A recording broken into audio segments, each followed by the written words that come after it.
Good morning, everybody. You guys have been doing great jobs with the memos or with the reflections. Basically, for those of you who have handed them in, you've gotten full credit, so you can know that you're doing well and you're answering them just the way that I was hoping. And definitely the questions are very helpful that you put in there, because then I can incorporate them into the lectures and make sure that we're not missing certain things. And if for some reason you miss class, all of the classes are being recorded, so you can still listen to the recording and write a personal response to the audio version of the lecture. Okay, so pull out a piece of paper, and I want to do another exercise where I want you to think about a time when you felt like you experienced discrimination because of your identity. So a time where you experienced some type of discrimination because of your identity, because of your race, because of your gender, because of your age, because of your class, some situation where you felt like you experienced discrimination on some level. And now turn to someone near you and make sure you introduce yourself and then share about the experience. Okay, how about if some of you share some of the examples that you came up with? An example of where you experienced discrimination. Jesse? Religious discrimination. In what way? I'm Jewish, so just negative stereotypes towards Jewish people. Okay. Here on campus or at home? No, not here on campus. Okay. More at home. That's a good example. What other situations did you come up with? Olivia? In high school, I was in this thing called Extreme Sports Club, which Uh-huh. I was the only girl. We basically just went paintballing, and it felt like everyone was kind of just confused when I was there. They were thrown off by it, but you continued to participate? Yeah. That's great. What other examples? Matthew? We were kind of talking about at work. I used to work at Menards, and I was like one of the younger guys. So they always assumed that I could like lift all the heavy stuff. I mean, I didn't have a problem with it, but no one else could seem to get it done. So you all the heavy lifting would get dumped on you? Yeah. What about up in this section? Jeff? So I was like playing a game with some people I just recently met, and I invited them to like Skype so I could talk to better communicate over the game. I didn't know them before, but they were like kind of older people, like high 20s, I'd assume. And then so it showed like my name on like my Skype account, and then so I guess like I don't remember if I got an argument with the guys or I just like wasn't doing so good in that one game. But at the end they were like just like saying like racial slurs and stuff. And then I just like didn't play them afterwards. Did your username identify your race or ethnicity? Not my in-game name, but like my Skype has like my actual name on there. Oh, okay. Yeah. That's interesting. I'm thinking of a friend of mine. She is Caucasian, but she married a Chinese American person and took his last name. And so her last name now is Chang, Jennifer Chang. And when it's just emails or whatever, there's no visual, and they see, Jennifer Chang, they have a certain picture of what she is like, and then when she shows up for the interview or for the meeting or whatever, they're not expecting that Jennifer Chang is a white female, and so it throws them off. So a lot of times something like a username or email address can communicate something that's opposite or different from what's being expected. One thing that I find interesting is that we tend to think of discrimination as a negative thing, like we're discriminated against. But discrimination in and of itself is a neutral word. It means that you're discriminating or sort of deciphering between, sort of choosing between. You have discriminating taste, like you can differentiate. And so discrimination, just as a term, is a neutral term. It doesn't have it isn't a negative term or a positive term, it's just neutral. But then how it's applied determines whether it's a positive or negative action. And so, we often talk about being discriminated against, but it can also be the case that you're discriminated for, like that you're selected because of certain categories of criteria and discriminated in a positive sense, or getting benefits because of it. And so one of the big topics that has come up and continues to be sort of an ongoing debate is related to affirmative action in college admissions. There's also affirmative action in hiring, but I thought affirmative action in college admissions would be something very relevant to this group. And it's an open question still of whether or not public universities should have affirmative action admission policies where people are admitted or basically a person's race or other category is used in the admission process as sort of part of the score count for students. And I'm curious, in this classroom, where you stand on that perspective of whether or not you think public universities should have affirmative action admission policies. And so if you're a strong advocate of affirmative action admission policies, we're all going to stand up, but if you're a strong advocate of affirmative action policies, I want you to come to this end of the room. And then if you're a strong opponent of affirmative action policies, I want you to go to that end of the room. And then if you're sort of like in the middle, obviously you can stand in the middle. And so this is basically from a policy perspective. Like if you were a university administrator or if you were a Supreme Court justice and you had to decide on whether or not affirmative action policies should be implemented within public universities, you're going to give a response. Yes, Olivia? Does that mean like a certain percentage has to be admitted? Is that what you mean? Well, I know that they're all done differently, but basically it's saying that, you know, when they do admissions policies, they look at your SAT scores, your GPA. Another category of assessment would be person's race or other designated social categories. So as far as how much that would be weighted varies by institution, but to even have that be one of the categories is sort of what's open for question. If or the other, you know, the opponents would say race shouldn't even be put on the application because it shouldn't be part of the decision-making criteria. So if you think affirmative action policies are good and are beneficial for society and for public institutions, come up to this end, and then if you're an opponent of it, go down to that end. If you're sort of undecided or just unsure or you see the pros and cons, go put yourself in the middle. Okay, and we're gonna stretch it out a little bit so that you can have space and see each other. So Jeff, come down this way. Sam, come down. I'm not putting you all the way at the end, but just stretch out so we can see each other. And then someone who is a strong opponent of affirmative action policy, I want you to explain why you're opposed to affirmative action policies. Okay. I've done like a lot of research, especially on like blacks and this whole affirmative action issue, and I just don't think that it's fair that a black student would get extra points just because of their skin color. And it's like we complain about being separated and being seen as the other group, but then when it, I guess, serves to benefit us in a way, then it's okay. And so I feel like we either need to pick one side or the other, and I feel like, why is it fair that the black student gets to take away the spot that Asian or a white student or a Hispanic student could have got because we're black? I feel like it should be based on qualifications, and the black student is not as qualified as the other racial groups of the students, and they shouldn't get in. I mean, we've had the same, a lot of us have had the same opportunity in high school to work, and if you didn't work hard enough, then you shouldn't be admitted. Like, colleges should not hand you anything. Like, that's the purpose of working, to apply to get into the schools you want to. It takes effort, and I feel like handing somebody something because of their ethnic group is not fair. Mm-hmm. Mm-hmm. Good. Very good, Mercedes. Anyone else? One other person in the back that's opposed to affirmative action. Cole.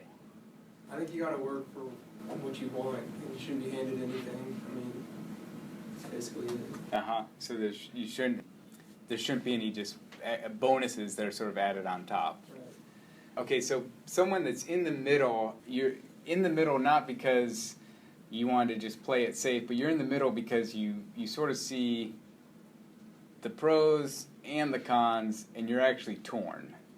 Is there anyone that sort of fits that category where you're kind of like, I don't know, it's a tough call? Yeah.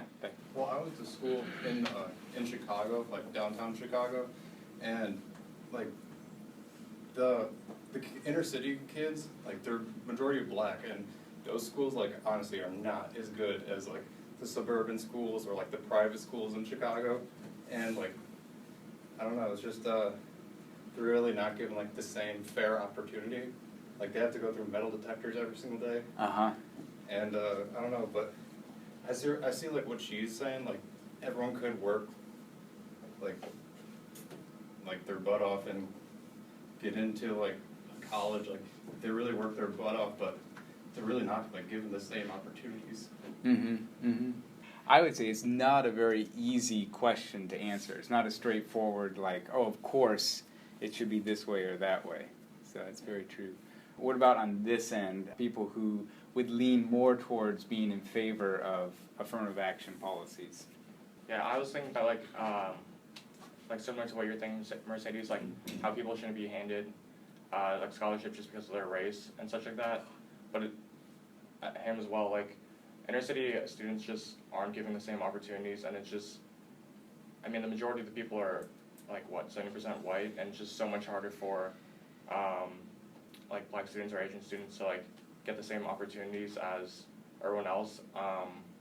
I mean, like scholarships should be like given on merit, but it's just so much harder when they're, just like different teachers and different like institutions just they have to work so much harder. And like I would definitely like, if there's like a black student with like a 3.0 and like inner city, I'd pick him over like a 3.5 and like a white student in like a public institution, just because I know how much more like effort he put in, and just he just shows how much of like a harder worker he is, and that's why I think it'd be better to incorporate him to like into the IU or like a public college for their hard work and such like that, and increase diversity.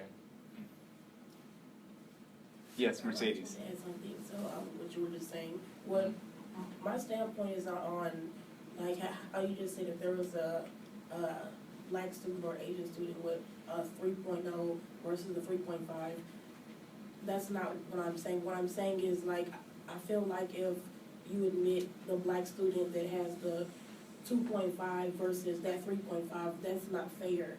I get that that some inner cities, like you guys were saying, that's very true, but there's a thin line between what's taking it too far, and I feel like accepting the 2.5 black student because they're black, because they were given these bonus points, is not fair when there was somebody that got this 3.0 or this 3.5. Like that 2.5 is taking it too far.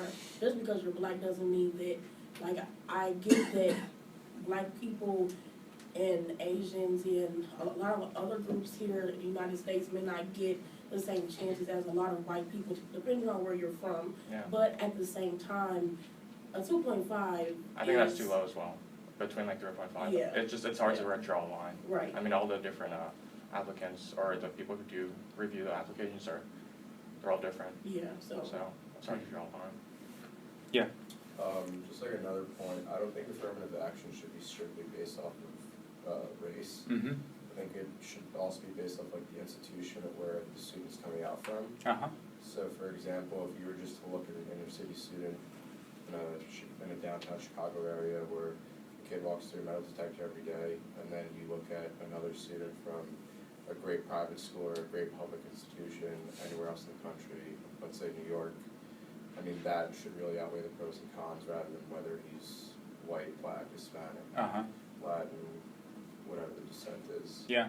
No, and that's where sort of stereotypes are used in an efficient way of like, well, let's just look at race because there's a correlation between race and socioeconomic status.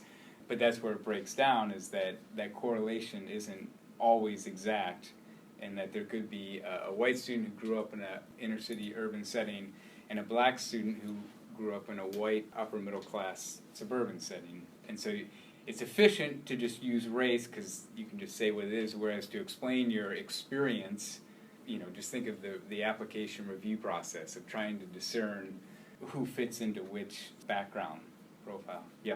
I was just thinking, I don't think there was one college application that I filled out that didn't have the race question on it even. So all of them asked your So, race? Yeah, Yes. so like, and I applied for 10 to 13 different colleges. Uh-huh. So I mean, I didn't even see one that Yeah, so most of them put race on there because they want to collect statistics and Okay. actually also demonstrate that they're not discriminating against certain races. So if all of a sudden you had like 95% of the black applicants were rejected, they need to sort of be able to defend why that was the case. So you also, when you guys filled out your application or when you guys apply for scholarships, there's a question on there that asks about race typically, and you have the option to not disclose race. I'm curious, just by raising your hand, if you've recently filled out an application and you decided to not indicate your race, you took the liberty to say, well, I'm just not going to disclose my race. I want you to raise your hand if you've utilized that option saying, I'm not going to disclose my race. So all of you disclose your race. That's good. Statistically, do you know which racial group is most likely to not disclose their race? White people. And because there's this psychological thought of like, gosh, I'd actually might be put at a disadvantage if I disclose that I'm white. And so it really skews a lot of these applications because it looks like, a lot of times with these scholarships and stuff, that it's overrepresented by racial minorities. But a lot of that is because the white applicants are the large majority that say, I'm not going to disclose my race. So it's just, there's things aren't always as they appear, and there's different processes going on that affect the demographics of who's applying for things or who we think is applying.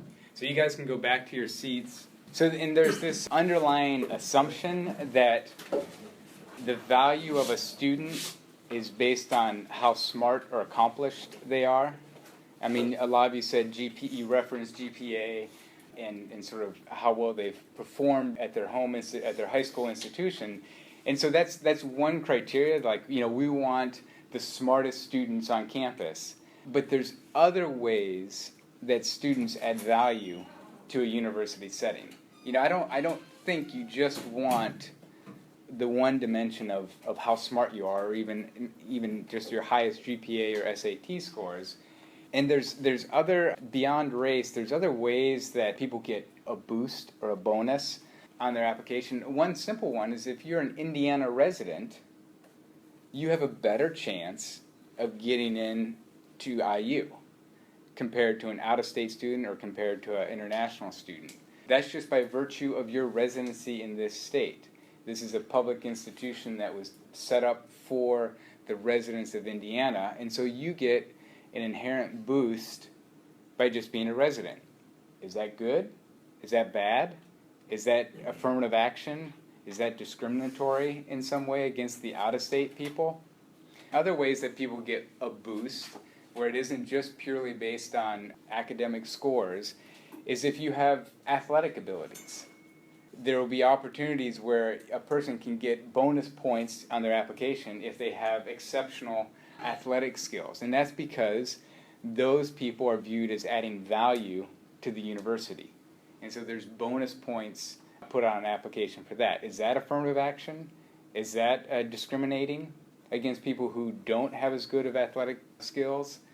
Another one, and more so in private universities, is if one of your parents is a wealthy alumni of the institution. You would get bonus points. Again, is that affirmative action? Is that discriminatory? Think of the idea of like submitting your application to IU and slipping a $100 bill into the application packet as just as something to consider as you look over my application. We would think that would be egregious. It's like, oh my goodness, that's so unfair. But there's a very quick parallel to people who contribute large amounts of money to the university. Maybe they don't put it in the actual application, but it's flowing into the institution. That is being considered in the process. And so it isn't just sort of like, everyone's on an equal playing field and we're just looking at your scores and we're just going to take the best student, the highest scores, and there's a line and whoever is above that line gets in and whoever is below that line doesn't get in. It's not as simple as that. It's a much more complicated system but we tend to turn a blind eye to the other ways that people get bonus points on their application. And yet then when we talk about other forms of affirmative action, it's all of a sudden, wait a minute, that doesn't seem fair. And yet the other examples of discrimination that occurs, we sort of turn a blind eye to.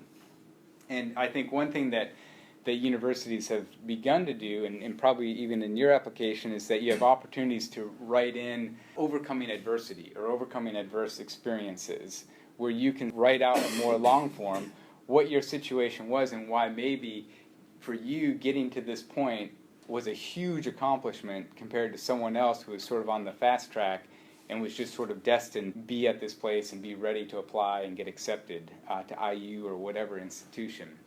For me, the question is more, what is the purpose of the university? And when we think about the student population, in what ways can students add value to the university experience? And if you can have sort of a broad view of that, that might change the way that you think about the admission policies. Just like, universities have figured out that student athletes add value to the university, not only monetary value, but other aspects that they add to the university. And so the thing would be, as you're thinking about admitting people, whether or not you have an explicit affirmative action policy or quota, it's what are ways that students add value to the university. But there are people that are very much opposed to any type of affirmative action policy. To a large extent, what Mercedes shared and what other people had shared, there's a very prominent professor at Stanford University, African-American, Thomas Sowell, and we're just going to watch a clip where he was interviewed by Charlie Rose, who's PBS correspondent, who basically was asking him his views on affirmative action. And I think it's really helpful to hear both sides of the story, because in this class we're all about, or it's slanted, skewed towards pro-diversity and what are ways to increase diversity or be intentional about increasing diversity. Not everyone has that perspective, and there's some good arguments for the other side to sort of say, I would question whether or not we want to be carrying the banner for promoting diversity. And this is one example.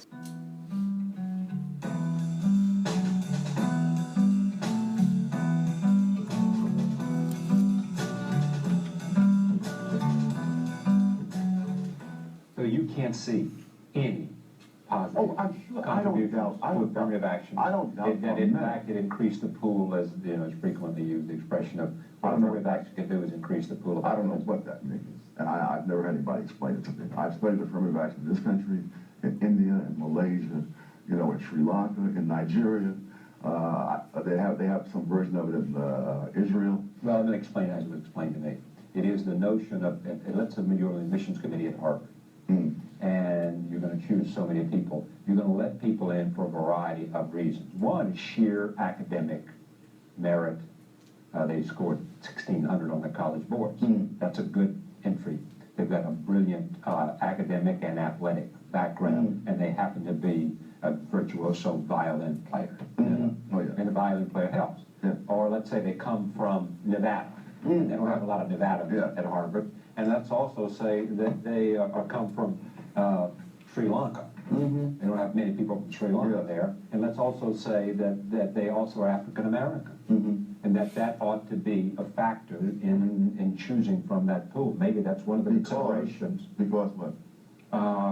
Because diversity of a student body is a healthy factor. I'm fascinated with the extent to which words, we're conditioned to react like Pavlov's dog to words. I hear diversity. Someone was asking. Don't make me look bad, Professor. Someone today who was a trustee of a college was saying that they were going to pick a new college professor. I said, what you should do is have a stopwatch there and just count how long it is till each of the contestants says the word diversity. And the guy who says it, he's 35 minutes into the interview, and the other guy who says it, the first sentence, the guy who said it takes 35 minutes, he should be at the top of the list. The guy who said it the first sentence should be at the bottom. Because what's wrong with diversity? I don't get the point. My point is that this is a word that has become magic. What does it mean, if anything? Are you saying to me that all black people are alike, therefore you've got to mix and match by race? It's not diverse unless it's diverse along these No, I'll tell you dimensions? what I'm saying. I'm saying that I think there would be different to have people of different kinds of experiences. And we mentioned Sri Lanka, didn't we? And it'd be interesting to have some people with an Asian background. Wait, an Asian background, African American, people that come from Fifth Avenue and Park Avenue, as well as from Henderson, North Carolina. All of that would make a healthy student body.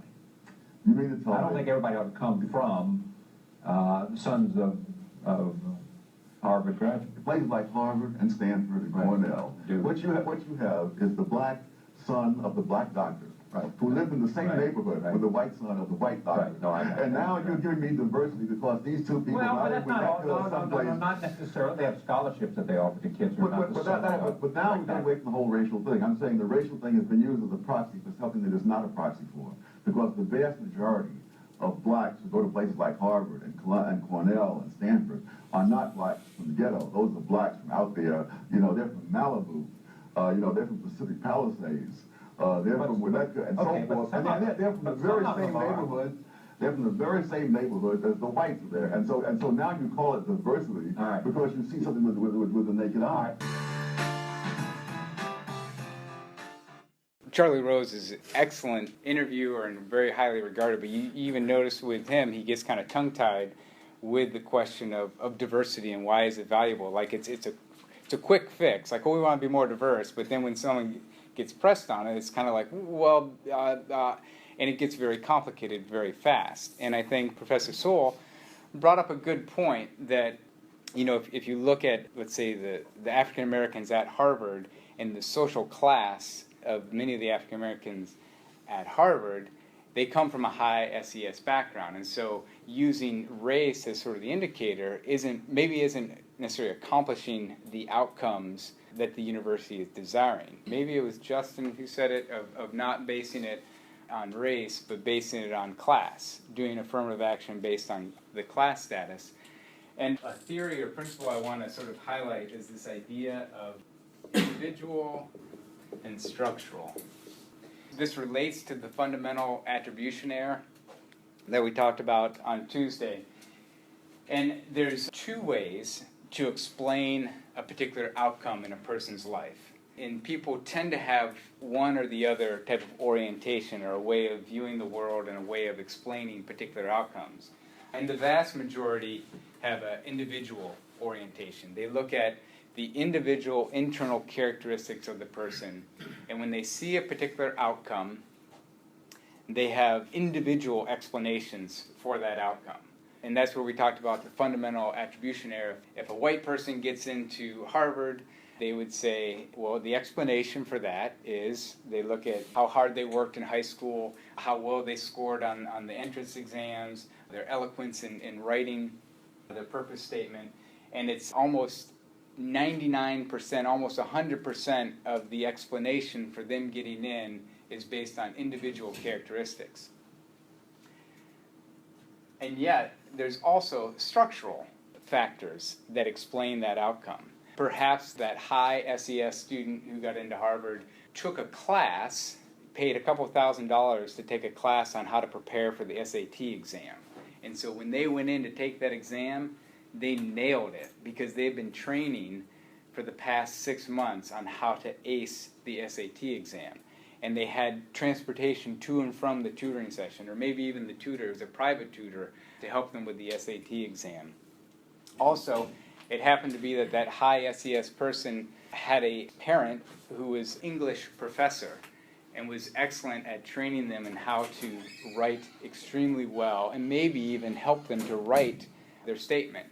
And maybe they're the 4th generation of persons to go to college.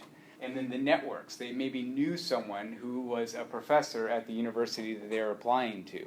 And so they're social networks. These are all things that are outside of the individual, but what I would describe as structural explanations for why that person was accepted into an elite program. But what we tend to do is think about the individual characteristics and ignore possibly structural explanations, partially because the individual characteristics are much easier to see. The structural ones are just very difficult to observe and even comprehend. We just don't think in terms of networks. We don't think in terms of generations. But all of these things play a strong role in explaining particular outcomes. Now, there's people who sort of are all about the individual actor, and it's all about the individual of explaining particular outcomes in their life, whether they're positive outcomes or negative outcomes. And then there's people on this extreme who say, it really doesn't matter who you are as an individual, it's your place in society that is going to predict your outcomes. Like the structural forces are so strong that you don't even have a chance. If you grew up in a low SES community, the likelihood of having a positive outcome, no matter how good of a person you are so slim because these structural forces are so strong that you don't have a chance. Now, I don't really think it's beneficial to have extreme views on either side. I think what's really healthy is to sort of say, okay, what are the individual characteristics that contributed to this particular outcome? And what are the structural factors that also contributed to this outcome? And what were the positive structural factors if you had certain social networks or if you had certain resources available to you that other people didn't have? It's important to acknowledge that versus sort of saying, hey, look at me. Look what I accomplished. We both had equal opportunity to get into this program or to get this job, and I performed better. When in reality, there were probably structural factors, resources that were available to me, resources in terms of people, resources in terms of finances, resources in terms of skill sets that were available to some people and not available to others. And so a lot of times the idea of being intentional about how we view people and their experiences, whether it be in admitting to colleges or to jobs, is to also look into what is their structural position in society, whether it's a high SES structural position or even, a structural position can be by gender. If your structural position is male, then you have certain resources or benefits that are accrued to you compared to someone who is female in different situations. And so, to me, it's very important first to understand these two distinctions. Both are social realities. There are individual characteristics that can explain certain outcomes, but there's also structural characteristics that can equally explain certain outcomes and be even more powerful than the individual. And so this idea of the fundamental attribution error and how we explain certain outcomes, you almost need to take a step back and do an assessment of, okay, well, what are the different factors at play? What are the individual factors and what are the structural factors? So I want to transition to talk about your own personal lives and where, not necessarily where your structural position is, but where your social position is on this campus. And I want you to write down all the different social groups or groups that you're involved with on campus. So it doesn't just have to be social groups, it could be academic groups, vocational groups, athletic groups. So just write down all the different student groups that you have some sort of affiliation with. Okay, now I want you to single out what you would say are the three most significant groups that you're a part of. So give me some of the groups that you're involved with on campus. Recreational sports. Okay. Other groups? Justin? Fraternity. Fraternity. Jeff? SPIA. Any group within SPIA or just SPIA writ large? Like Nonprofit Leadership Alliance. Nonprofit leadership, okay. I like starting my own non-for-profit at the school, so I guess I'm like What's the name of it? Satin Urban Sedge Scholarship. Urban Scholarship? Yeah. Other groups? IUDM, Indiana University Dance Marathon. IUDM, okay. How long do you dance for? 36 hours. Impressive. Other groups? Culture of care. Culture of care. Trent, what's the group that you're involved with? I'm not playing this year with the rugby team. Rugby, okay. Charlie? I'll literally just go to school and that's it. Okay. You don't know group, you don't affiliate with any other people on this campus? Not really. Okay. So you would be called an isolate. Yeah. There's a survey question that asks, name the people that you talk important things about that you talk with, and there are people out there who would say, I don't have any social ties, and they're social isolates, and that number is actually increasing in society. Okay, so what I want you to do then is, what did I say, pick your top three most important ones, and in terms of race of these, if it's highly racially diverse, give it a score of 10, and if it's very racially homogeneous, give it a score of 1. So each of the groups by race. And then by gender, if it's gender diverse, where it's like really 50-50, give it a score of 10, where if it's very homogeneous, give it a score of 1.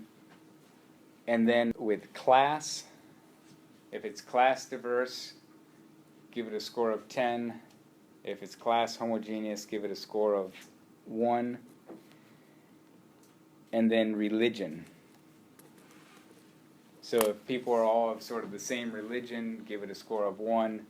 And if it's very religiously diverse, give it a score of 10. So the maximum score you could have would be 120 total is the max. So did anyone score over 100? Okay, did anyone score over 80? Did anyone score over 60? Okay, tell us about your groups and sort of how you got that score. Like SPIA as a whole, like the SPIA group, and then like the high school I went to, and then like my work environment. Okay. Good. Yeah, no, that's very good. Yes, Justin, what's your score? 55. 55, okay. So, and you said fraternity? It was between the student scholarship, fraternity, and intramural league. Okay. Who had a lower score, like below 20? Raise your hand if you had a score below 20. And can you, either of you guys describe sort of just the groups that these are your top 3 groups, and describe them. Now I'm just an isolate. You're an isolate, yes. Okay, so now then another question. With these groups, is there any group that you're involved with where you are a minority within that particular social group? So, we talk about diverse, and the implied thing is that if the group is homogeneous, it's homogeneous around you. So, like if it's a group that's predominantly a fraternity and it's homogeneous, you would think, oh, I'm in a white fraternity. But it could be the situation that the group is highly homogeneous, but you're actually a minority in the midst of that homogeneity, and you're actually adding to the diversity. Did anyone list a group where you actually, either along race, class, or gender, or religion, where you're actually a minority in that group? Is anyone in a group where you actually are a minority within that group? Justin? I'm the only Persian kid in my fraternity. Only Persian kid, okay, great. Anyone else? Luke? I'm a server at Texas Roadhouse, and I'm like one of the only guy servers. Okay. Yeah, so you're a gender minority in terms of servers. Trent? I'd say at my work, majority of the people are 30 or above. Okay. So age. Age, yeah. Yeah, no, that's very good. So to me, observing this, my thought would be that we are missing out on an opportunity. And a lot of you in your questions of, well, how do you overcome discrimination? How do you overcome implicit bias? One of the best ways possibly to do it is by immersing myself in a situation where I'm a clear minority. And it's amazing what happens. So for me, I went to this student conference several years ago, but it was a conference for African American students. And there was over 1,500 black students, predominantly African American students at this conference, and about 30 non-black students. And it was a week-long conference in Atlanta. And I describe it as one of the worst weeks of my life. And the main reason why it was the worst week of my life is because I didn't enjoy myself at all. I felt out of place the entire week. I didn't understand the jokes. I didn't understand the games that were being played. I was silenced in social settings where normally I'm very talkative and I like to interact with people. I just kind of found myself being put sort of moving myself out of the conversations. And like when they were playing games, they were playing dominoes, and I couldn't really figure out the rules and the terminology that was being used. Even though I love to play games, I couldn't figure it out, and I didn't want to make a fool of myself by doing the wrong move or doing a move that looked stupid. When they were referencing different movies, I didn't know what the references were, so I couldn't contribute to the conversation. And I bet you almost everyone at that conference, well, first of all, I was invisible to them. They didn't even think about me. They didn't even really care. But the ones who might have thought about me and looked at me would have said, wow, that guy's really shy, or that guy doesn't talk much, or that guy's not much fun. And I felt like very misunderstood, either overlooked or misunderstood. And when I share about that experience with my friends who are racial and ethnic minorities, they're like, that's often my everyday experience in life, of getting overlooked, being misunderstood, being pegged as being something that I'm not, because they're living in an environment where they are the minority. I endured it for 1 week and I hated it.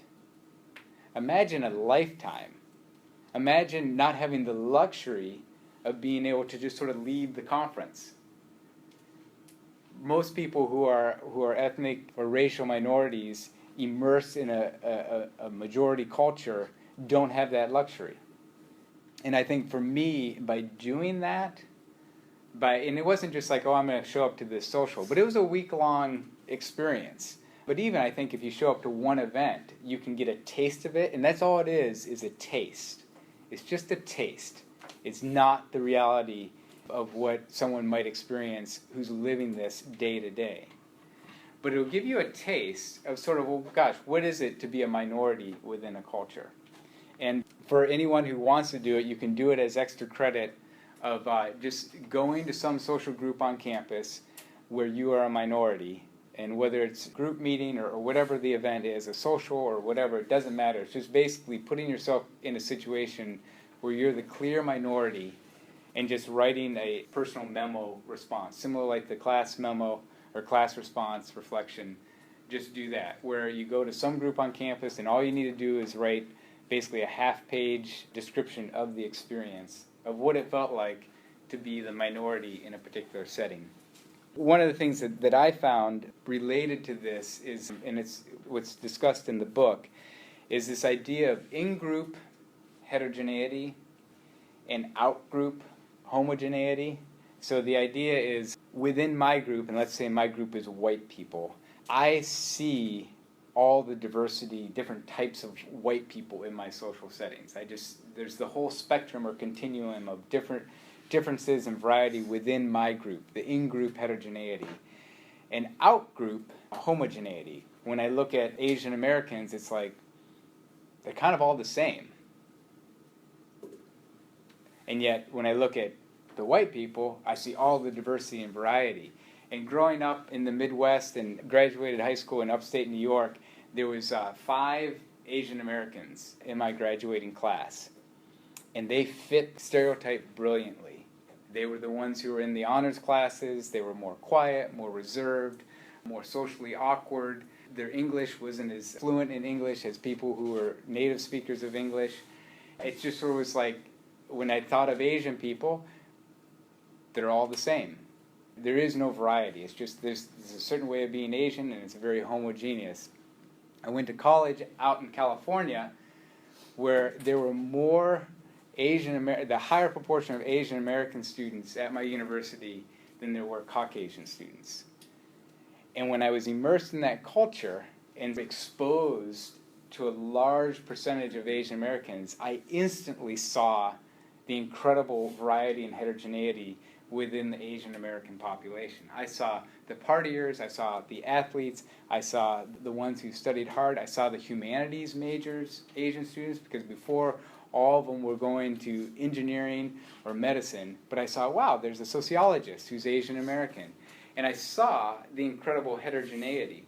But our tendency is to only see within our group as being very diverse and seeing the variety, and then the out group is being all the same, being very homogeneous. And so that's a tendency that influences the ways that we approach different social categories. Now I want to transition to talking about aversive racism, which is in the text, and I think it's a confusing concept, and we're going to watch a couple video clips that sort of try to unpack it and explain it. But the best way for me to understand aversive racism is this idea called racism without racists. So the idea is that we live in a society where racism persists even though there are no longer any racists in society.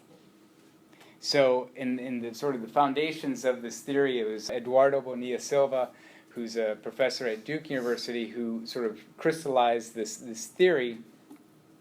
And the idea is that if you look at social survey statistics, up until probably like the 70s or 80s, people had very racist views, blatantly racist views particularly about whites against blacks. But then over time, these racist views were diminished. People were just less racist based on these social surveys. But the idea was that we weren't necessarily becoming less racist, we were becoming better at answering survey questions about race. So if someone asked me a question on a survey of, do you think people should be treated equally regardless of their race? I kind of know what the right answer is, and I'm going to say that answer. Or if someone asks me, Fred, do you value diversity? I kind of know what the right answer is. And so even though I might have a different lived experience or sort of different actions in my personal life, if I'm going to answer a survey question, a research question, I'm going to say, yes, I value diversity. Yes, people should be treated equally regardless of their race. But what exists, though, is that racism still persists, even though we as a general public are more nuanced in how we answer or discuss things related to race. And so one of the things in my research that I try to get at is I want to know, how is race or other different forms of diversity dealt with? And so one question that I would ask of a student group or a group on an organization is, to what extent did racial differences prolong your meeting? So if you're a leader of an organization and you have racial diversity within your organization, I'll ask, to what extent did racial differences prolong your meeting?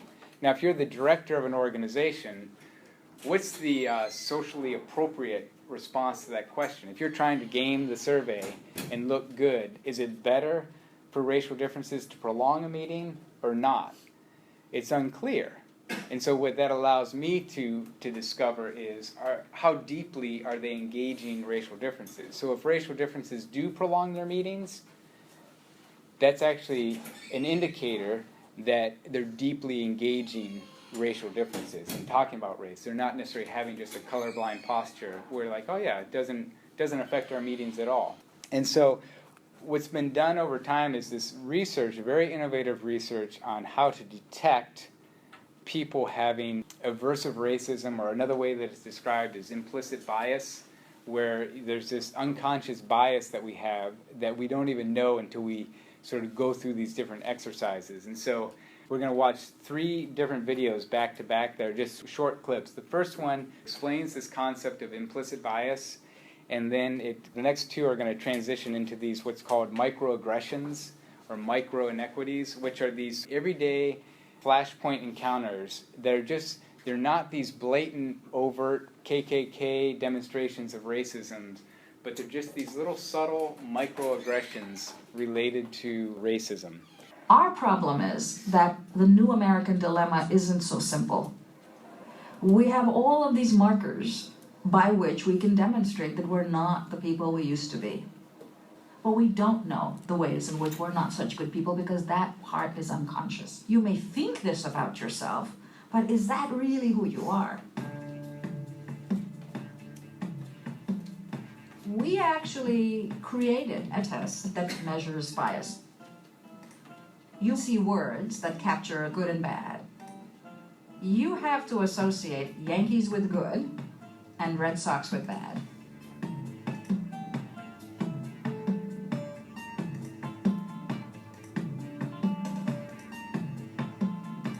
very easy for a Yankee fan.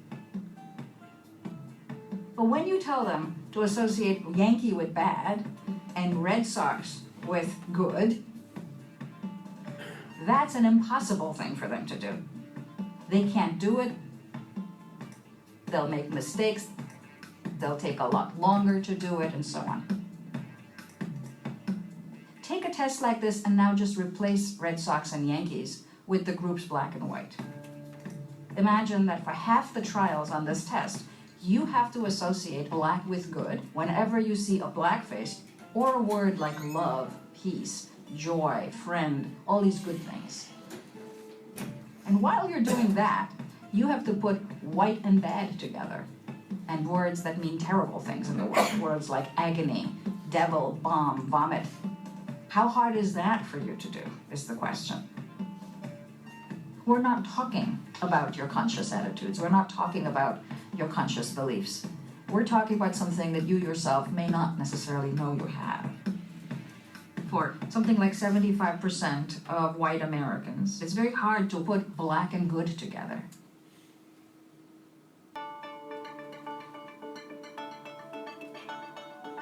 You've done it, and it's even been done to you. You shake a person's hand, but barely make eye contact. You sit in on a colleague's presentation and repeatedly glance down at your watch. Maybe you've even seen your leaders frequently mispronounce an employee's name. And how do you explain the random yet consistently convenient exclusion of Dave, the disabled veteran, from the team social event? It turns out these seemingly unrelated acts of disrespect have a name. They're called micro-inequities, and their impact goes far deeper than what meets the eye. When micro-inequities accumulate to block employees' contributions and cause disengagement, they transcend the personal and become a major business issue. On October 30th, at the SHRM Diversity Inclusion Conference, we will explore how to identify these micro-inequities, including those that are not so easy to see. We will discuss the impact of micro-inequities on individuals and teams, and yes, you will walk away with an understanding of how to strategically replace micro-inequities with macro-affirmations. If you are planning to come to this year's conference in San Francisco, this is the session you will want to attend. Yes, I know it's going to be early, so join me for coffee, and let's get started.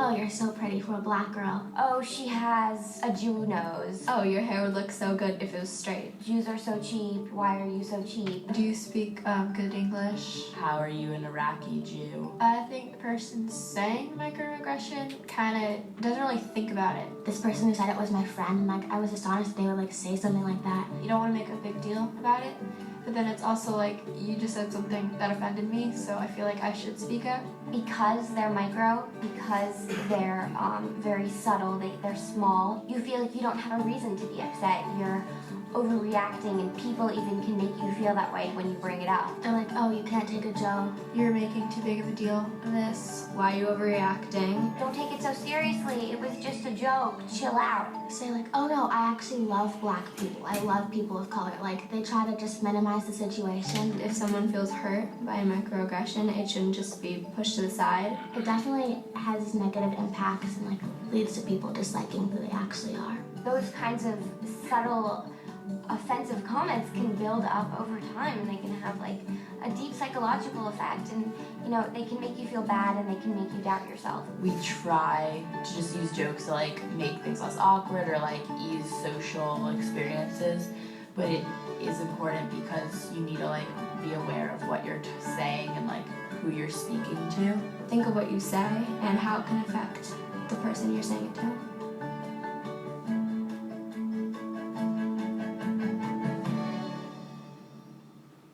A couple of the things with the implicit bias test, I actually took this test, and it's amazing when you just sit down and basically the way it works is you're just supposed to instinctively basically put good, bad, good, bad, good, bad, and it flashes up things on the screen, and you're just supposed to just instinctively click, you know, one button for good and one button for bad. And it's amazing how, I mean, she said 75% of white people have a difficult time instinctively associating black people with good and white people with bad. This is a way to demonstrate our instinctive reactions. When we walk into a situation or we find ourselves in a scenario, we make quick calculations, instantaneous calculations that really aren't based on full data, but we need to make a quick assessment. And we do that not only just in normal social situations, but in all types of situations, whether it be hiring or choosing leaders or working together in groups. We make these quick, instinctive, instantaneous judgments that are based on stereotypes or impressions that the media puts out there that aren't necessarily accurate. Sometimes it might be, but not always. And yet we put a lot of confidence in our instinctive reactions to those situations. The other one that is talked about is these microaggressions. What's interesting is, as I watch this video, personally I sit there and I say, I can't relate. I don't really have these experiences of microaggressions. Like, I don't experience aggression from people. But when I talk to my friends who are social minorities and they watch this, they're like, that happens more than you realize. And so I think what I'm curious is, as you guys saw this video about microaggressions or just these subtle social dynamics that go on, do any of you have examples or experiences where either you were sort of, you look at that, you're like, ooh, I said that to my friend. I didn't know that might have been offensive, or you might have been the recipient of it. I would love to hear that. I recognize that it's probably not the easiest thing to share in a group setting, but it could be a very valuable thing for others to hear in a group setting. And so I'm just curious if you have examples of where either you or maybe the perpetrator. Corey. I grew up in like an all-white area, and I had there was like 4 black people in my high school. Uh-huh. And I pop a lot of jokes, and there's this black kid, a grade under me, and I'd always go up to his hair and stuff, and it wasn't meant to be like that, but it was just weird for me because, we weren't like that, and he was like the only one in our school who was black, so I guess I kind of did that. Yeah, so you would see, like, reflecting back, you're like, he probably didn't enjoy that experience of being singled out in that way. I didn't mean to like go up to him in front of everybody and be like, oh man, look at your crazy hair. Uh-huh. Looking back, it's probably what I did. Sure. No, and that's, my hope is that this isn't going to be sort of like this crusade or judgment of like, you're all bad. My desire is being very aware of our actions and how they affect other people. And I think that's a huge step of just being cognizant of it. So that's a great example, Corey. Any other examples that you guys can think of? Either being the perpetrator, Mercedes? I went to all-white high school and middle school and everything else. When I was in high school, like a lot of people used to say, you don't act like a black person, like a regular black person.